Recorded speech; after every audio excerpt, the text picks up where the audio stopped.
इस वक्त की सबसे बड़ी खबर, 13 नवंबर को मध्य प्रदेश में उपचुनाव होंगे। बुधनी विजयपुर में उपचुनाव होंगे। दरअसल अब से कुछ ही देर पहले प्रेस कॉन्फ्रेंस के माध्यम से चुनाव आयोग ने जानकारी दी। रायपुर दक्षिण को लेकर भी जानकारी आ रही है, यहां पर भी उपचुनाव होंगे। तो विधानसभा सीटों पर उपचुनाव और चुनाव आयोग की प्रेस कॉन्फ्रेंस की सबसे बड़ी खबर यह रही कि 2 चरणों में झारखंड में और 1 चरण में महाराष्ट्र में विधानसभा चुनाव होंगे और दोनों ही राज्यों के नतीजे एक ही तारीख यानी कि 23 नवंबर को आएंगे। लेकिन साथ ही उपचुनाव की तारीखों का ऐलान भी हुआ है। एक तरफ अगर हम बात करें मध्य प्रदेश की, तो बुधनी की सीट है और दूसरी विजयपुर की सीट है। छत्तीसगढ़ की बात करें तो यहां पर भी हाल के दिनों में काफी तैयारियां चल रही थीं। एक तरफ कांग्रेस ने मध्य प्रदेश में इन 2 सीटों के लिए 2 समितियां बना रखी हैं, तो बीजेपी ने भी बाकायदा कल बैठक की थी, नामों को लेकर चर्चा हुई थी और अब उपचुनाव की तारीखों का ऐलान हो गया है। बुधनी विजयपुर में होगा उपचुनाव। इस वक्त की बड़ी खबर, रायपुर दक्षिण में भी होगा उपचुनाव।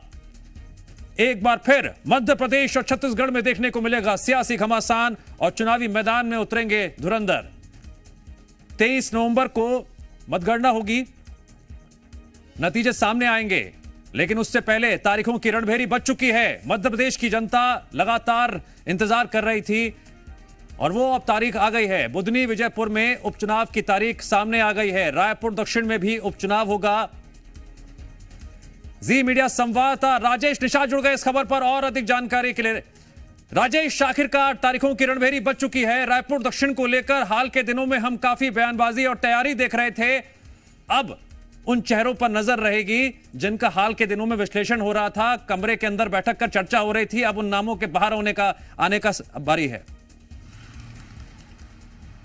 बिल्कुल निश्चित तौर पे देखिए, दक्षिण उपचुनाव की अब तारीखों के ऐलान के साथ ही अब चुनाव के लिए तैयारियां भी काफी तेज हो जाएगी। इसी के साथ साथ चूंकि आज से अब आदर्श आचार संहिता भी लागू हो जाएगा। और देखिए, खास बात यह है, चाहे ये जो सीट है, दक्षिण की जो सीट है, वो बीजेपी की कहीं ना कहीं मजबूत सीट मानी जाती है और लगातार दक्षिण विधानसभा क्षेत्र से बृजमोहन अग्रवाल लगातार 8 बार वो जीतते हुए आए हैं। और देखिए, हालांकि अब वर्तमान में वो सांसद हैं, जिसकी वजह से उन्होंने सांसद का चुनाव हुआ था, फिर वो जीते हैं और काफी अच्छे वोटों के साथ बृजमोहन अग्रवाल ने चुनाव पे जीत उन्हें हासिल हुई थी। मंत्री भी रहे हैं। इस्तीफा देने के बाद कहीं ना कहीं ये सीट खाली हुई है। अब चूंकि इस सीट को लेकर के कांग्रेस भी अपनी नई रणनीति तैयार कर रही है, चूंकि 8 बार लगातार कांग्रेस को दक्षिण विधानसभा क्षेत्र से हार का सामना करना पड़ा है। लेकिन उपचुनाव में कांग्रेस अब पूरी तैयारी में जुटी हुई है। तो वहीं बीजेपी की ओर से भी हम बात करें तो बीजेपी भी अपनी तैयारियां लगभग पूरी कर चुकी है। कुछ नाम हैं जिसे लेकर के चर्चाएं भी हो चुकी है, बैठक हुई है और बैठक में कुछ नामों को लेकर के रायशुमारी भी कर ली गई है। देखिए, 3 से 4 नाम निकल के सामने आ रहे हैं। देखिए, पहला नाम उस पे चूंकि जो महामंत्री हैं बीजेपी के संजय श्रीवास्तव, उनका नाम निकल के सामने आ रहा है। पूर्व सांसद सुनील सोनी, उनका नाम निकल के सामने आ रहा है। इसके अलावा जो भाजपा के प्रवक्ता हैं केदार गुप्ता, उनका भी नाम है। साथ साथ और भी कई दिग्गज हैं जिनका नामों को लेकर के चर्चा हो रही है। लेकिन अभी फिलहाल पार्टी ही तय करेगी कि किसके नामों पे मुहर लगाना है। उसी तरीके से यदि कांग्रेस की बात करें तो कांग्रेस में भी दक्षिण विधानसभा को लेकर के जो वर्तमान सभापति हैं रायपुर नगर निगम के और पूर्व महापौर हैं प्रमोद दुबे, उनके भी नामों की चर्चा है। इससे पहले चूंकि कन्हैया अग्रवाल भी उस क्षेत्र से चुनाव लड़ चुके हैं दक्षिण से, हालांकि हार का उन्हें सामना करना पड़ा था, लेकिन उनके नामों की भी कहीं ना कहीं चर्चा इस वक्त है। अब जैसे ही चुनाव की तारीख का ऐलान हो चुका है, अब उसके बाद दोनों ही राजनीतिक दल अब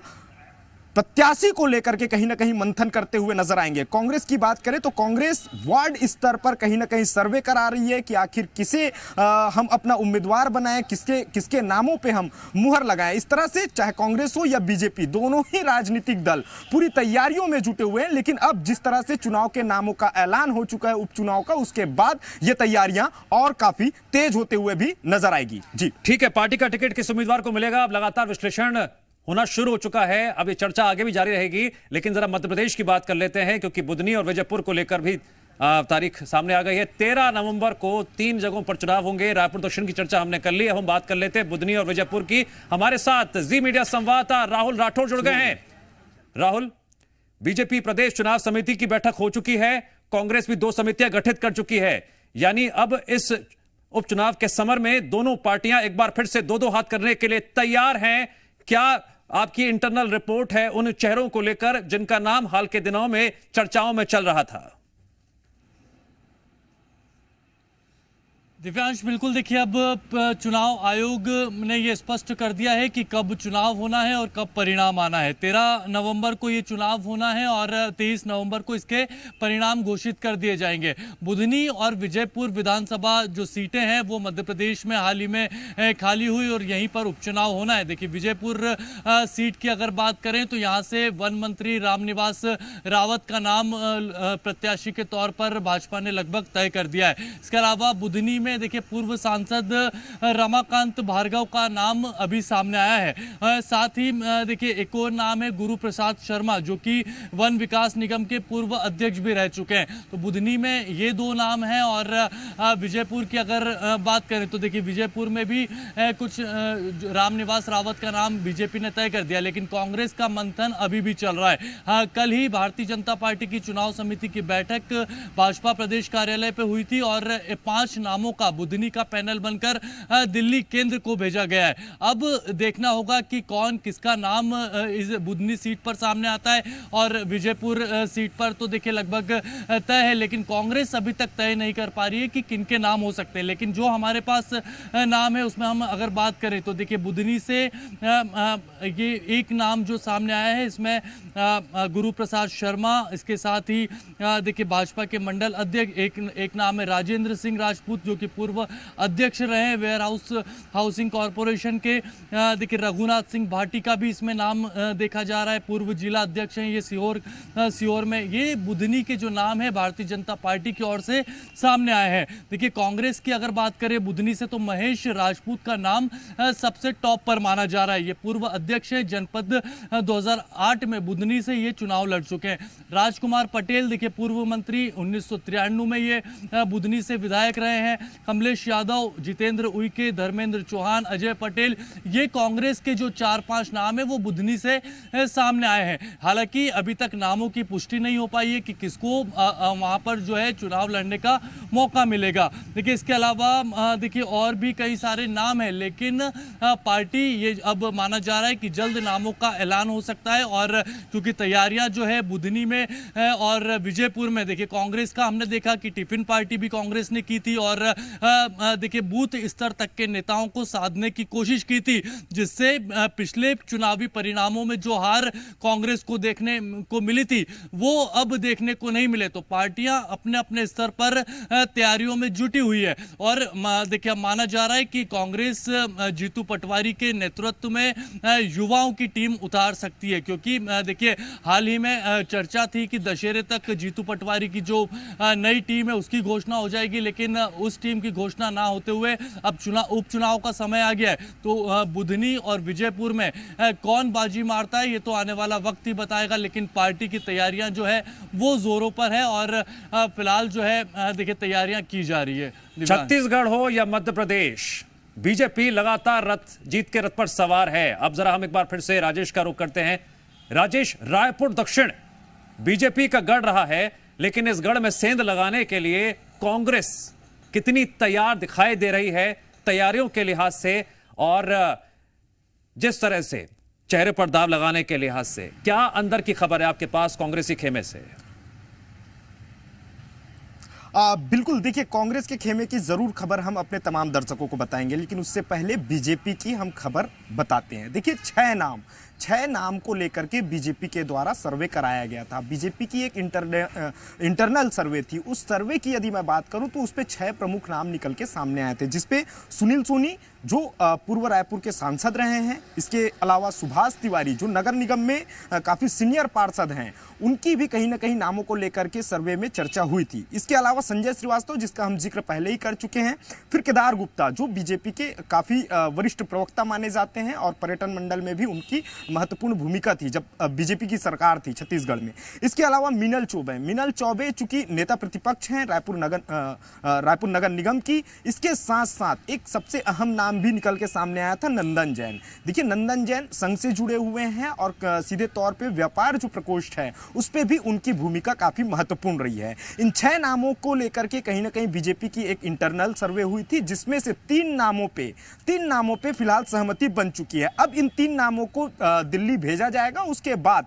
वहां से ही हरी झंडी मिलेगी कि आखिरकार कौन दक्षिण विधानसभा उपचुनाव का बीजेपी का प्रत्याशी होगा। ये बीजेपी की हमने बात कर ली। अब बात करते हैं कांग्रेस की। तो देखिए कांग्रेस भी अपनी पूरी तैयारी में जुटी हुई है। कांग्रेस अलग अलग वार्डों पे वहां पे पहुंच करके सर्वे रिपोर्ट तैयार कर रही थी। इसकी कमान जो प्रदेश प्रभारी सचिव हैं उनको भी सौंपी गई थी और खुद प्रदेश प्रभारी कांग्रेस के सचिन पायलट ने ये निर्देश भी दिए थे कि हम इंटरनल सर्वे करवाएंगे। पहले सर्वे होगा वार्डों पे, उसके आधार पे प्रत्याशी के नाम का चयन किया जाएगा। इस आधार पे देखा जाए तो 3-4 नाम काफी ज्यादा चर्चाओं पे रहे हैं, जिसपे पहला नाम कन्हैया अग्रवाल का था, चूंकि वो इससे पहले भी दक्षिण से वो चुनाव लड़ चुके हैं। इसके साथ साथ प्रमोद दुबे वर्तमान में सभापति हैं। और देखिए युवाओं की हम बात करें तो युवा चेहरे के तौर पे आकाश शर्मा का भी नाम निकल के सामने आया था और लगातार आकाश शर्मा भी जब 2023 का जब विधानसभा चुनाव हुआ था उस दौरान भी वो लगातार अपनी ओर से वो दावेदारी कर रहे थे। क्षेत्र में अलग अलग जगहों पे जाकर के सभा करते हुए भी आकाश शर्मा देखने को मिले थे और आकाश शर्मा यूथ कांग्रेस के प्रदेश अध्यक्ष भी हैं।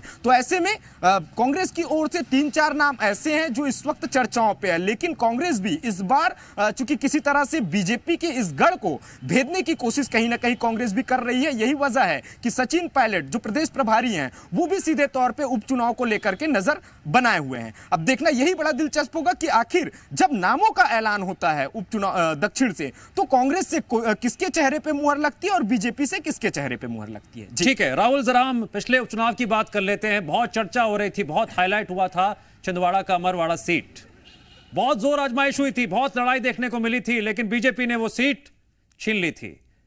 क्या विजयपुर में जो है कांग्रेस जो तैयारी कर रही है कितनी आगे कितनी पीछे नजर आ रही है? बीजेपी तो लगातार बैठकें कर ही रही है, हर उनके लिए दिन हो रात हो 24/7 वो चुनावी मूड में रहते हैं और तैयारियों के लिहाज से भी हम देखा, कल बैठक भी हुई थी। कांग्रेस कहां खड़ी दिखाई दे रही है?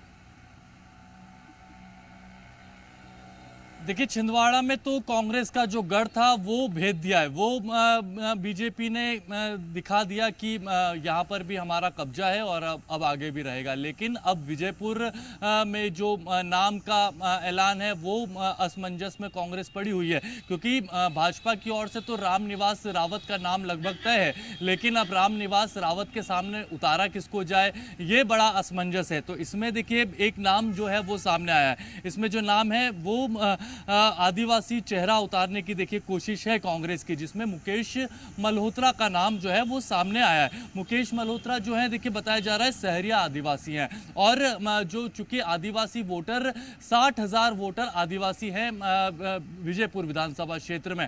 अब ऐसे में देखिए आदिवासी वोट साधने की कोशिश है और एक ऐसा चेहरा जो कि सभी वर्गों में मिलता जुलता चेहरा है। तो ये देखिए अब कांग्रेस अब रणनीति पर काम कर रही है और देखिए माना तो ये भी जा रहा है कि सीताराम आदिवासी पर भी जो है दाव लगाना चाहती थी, पूर्व विधायक है सीताराम आदिवासी, लेकिन अभी तक नामों को लेकर असमंजस की स्थिति बनी हुई है। और मैं रोकना चाहूंगा, छत्तीसगढ़ की अगर हम बात करें तो रायपुर दक्षिण को लेकर अब घमासान देखने को मिलेगा और उसकी शुरुआत हम ही कर देते हैं। हमारे साथ केदार गुप्ता जी जुड़ गए हैं बीजेपी से। केदार गुप्ता जी, अंदर खाने बहुत तैयारियां चल रही थी, उपचुनावों की तारीखों का ऐलान हो गया रायपुर दक्षिण को लेकर। जी देखिए सभी तैयारियां लगभग पूर्ण है और भारतीय जनता पार्टी का संगठन और कार्यकर्ता हमेशा चुनाव के लिए तैयार रहते हैं और निश्चित रूप से भारतीय जनता पार्टी की तैयारियां पूर्ण हो चुकी है और हम भारी बहुमत के साथ चुनाव जीतेंगे। क्या आप जी मध्य प्रदेश छत्तीसगढ़ के दर्शकों के साथ ये खबर साझा करना चाहेंगे? कितने दिनों में आप उम्मीदवार को फाइनल कर देंगे, जनता के सामने वो चेहरा आ जाएगा? देखिए कोर कमेटी की बैठक छत्तीसगढ़ में हो चुकी है और केंद्रीय चुनाव समिति को नाम पैनल भेज दिया गया है। हमें उम्मीद है कि बहुत जल्दी ही नाम की घोषणा हो जाएगी। केदार जी, खासकर अगर हम उपचुनावों के नतीजों की बात करते हैं तो ज्यादातर देखा गया है जिसकी सरकार होती है नतीजे उसके पक्ष में रहते हैं, लेकिन इस बार कांग्रेस आपको चुनौती देने के लिए कई मुद्दों पर घेर रही है। कितनी बड़ी मजबूत आप मानते हैं इस लड़ाई को?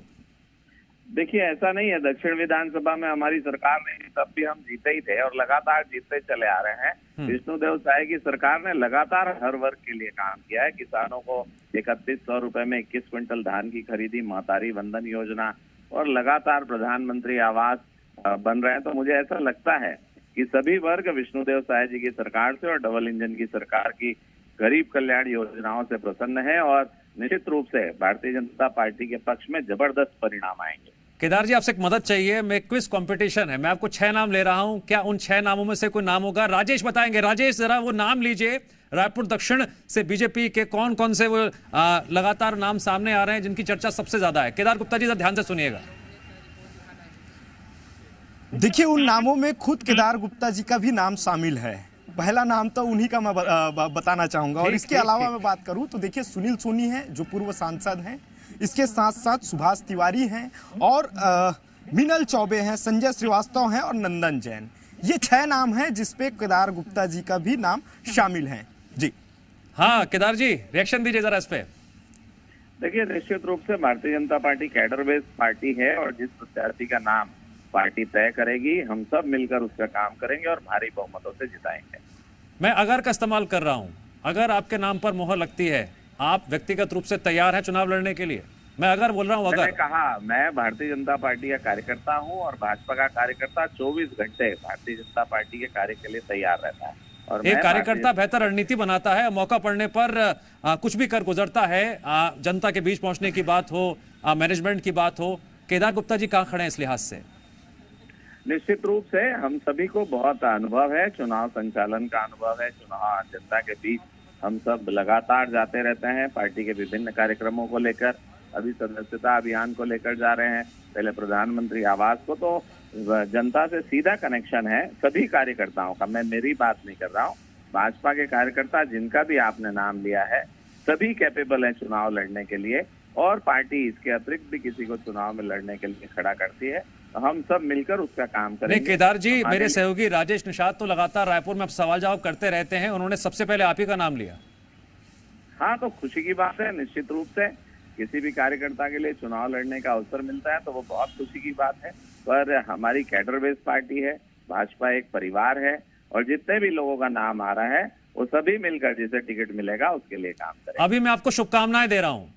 बहुत धन्यवाद। अभी मैं आपको शुभकामनाएं दे रहा हूं, लेकिन बने रहिए हमारे साथ। विकास उपाध्याय जुड़ गए कांग्रेस से। विकास उपाध्याय जी, अब लड़ाई फिर से शुरू होगी उपचुनावों में, कितने तैयार आप? देखिए, कांग्रेस पार्टी सदैव से संगठन से लेके जनहित के कामों में लगातार कांग्रेस का कार्यकर्ता लगा रहता है। मैं समझता हूँ चुनाव हमारे लिए कोई नई तैयारी नहीं है।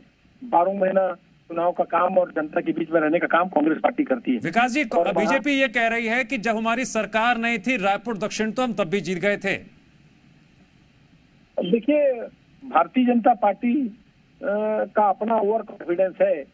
हमारे लिए मुश्किल कठिन सीट है, लेकिन इस सीट को कांग्रेस पार्टी चुनाव जीतेगी क्योंकि 8 महीने की भारतीय जनता पार्टी की सरकार के कार्यकाल को, उनके वादों को, उनकी योजनाओं को आम जनता ने समझ लिया है, देख लिया है कि नुकसान जनता का ही हो रहा है। और मैं समझता हूँ ये जनता जनार्दन है, ये इस तख्त पर बिठाती है। आप विकास जी छत्तीसगढ़ के मुद्दों की बात कर रहे हैं और छत्तीसगढ़ के मुद्दों को आप जनता के बीच लेके जाएंगे, ठीक है। लेकिन अगर हम रायपुर दक्षिण सीट को लेकर फोकस करें तो जरा 2 ऐसी बातें बताइए जो आपके पक्ष में जाती हों और जिसके आधार पर आप जीत का दावा कर रहे हैं। देखिए, मैं तो पहले आपको इस बात को, हम शुरू से इस बात को कहते हैं, 40 साल से बृजमोहन अग्रवाल जी विधायक थे उस क्षेत्र में, 35 साल से, लेकिन कोई डेवलपमेंट उन्होंने किया नहीं। विधायक होने के नाते उनको बहुत अवसर मिला, 20 साल कैबिनेट मंत्री थे और सिर्फ लोगों को झूठ बोलकर वोट लेने का काम किया है। लेकिन अब चूंकि ये बाई इलेक्शन है और इस बाई इलेक्शन में कांग्रेस पार्टी के कार्यकर्ता बहुत मजबूती के साथ काम कर रहे हैं। मैं समझता हूँ जो भूपेश बघेल जी की हमारी कांग्रेस की सरकार थी, जो सरकार ने ये योजनाएं लाई, जो वहाँ की मूलभूत समस्या को लेकर डेवलपमेंट की नींव रखने का काम किया, उस पर्टिकुलर विधानसभा की बात कर रहा हूँ मैं, दक्षिण विधानसभा। ठीक है केदार जी, आप सुन रहे हैं मेरी आवाज? जरूर मिलेगा। केदार जी, लगता है संपर्क टूट गया है, लेकिन हम अब जरा मध्य प्रदेश की बात भी कर लेते हैं, क्योंकि विजयपुर और बुधनी में भी उपचुनाव होने हैं। और अब हम हमारे साथ जुड़ गए हैं हितेश वाजपेयी जी। हितेश वाजपेयी जी, बहुत बहुत स्वागत है। आप कितने तैयार हैं? कल बैठक भी हुई थी, कब तक नामों का ऐलान हो जाएगा? हितेश वाजपेयी जी, आपको मेरी आवाज आ रही है? हाँ, मेरी आवाज आपको आ रही है? आ रही है सर, बोलिए आप। हाँ, बस आज चुनाव की तारीखों का ऐलान हो गया है। शीघ्र ही आपको उम्मीदवार मिल जाएंगे। हमारी तैयारी तो बहुत पहले से ही चल रही है। जी जी। और विजयपुर से तो लगभग रामनिवास जी का तय ही है, उधर ही लड़ना है। और बुधनी से जो पैनल गई है उसमें से नाम तय होकर शीघ्र आपको मिल जाएगा। पर बुधनी हमारा होम टर्फ है, कांग्रेस तो वहाँ पर हारने के लिए ही जाती है, तो इसलिए कोई बुद्धि का चुनाव कोई बहुत मैं नहीं समझता कि वो एक तरफा चुनाव है बेसिकली। क्या विजयपुर तो की सीट को भी आप एक तरफा देख रहे हैं? क्या जिस तरह से आपने छिंदवाड़ा की अमरवाड़ा सीट को आपने छीना था, क्या वही विजयपुर में भी आप संभावनाएं देख रहे हैं? हाँ, विजयपुर में देखिए क्या है, कांग्रेस का एक सिस्टम होता है, वहाँ पर लीडर बेस्ड सिस्टम होता है। तो रामनिवास रावत जी के हमारे पास आने से जो नॉर्मल अब कांग्रेस वहाँ बची है, वो कांग्रेस तो मुझे नहीं लगता कि वहाँ के सब बूथों के ऊपर बूथ एजेंट भी खड़े कर पाएगी। उनकी स्थिति बहुत खराब है वहाँ पर। तो मेरा मानना यह है कि दोनों चुनाव हम बहुत कंफर्टेबली जीतेंगे।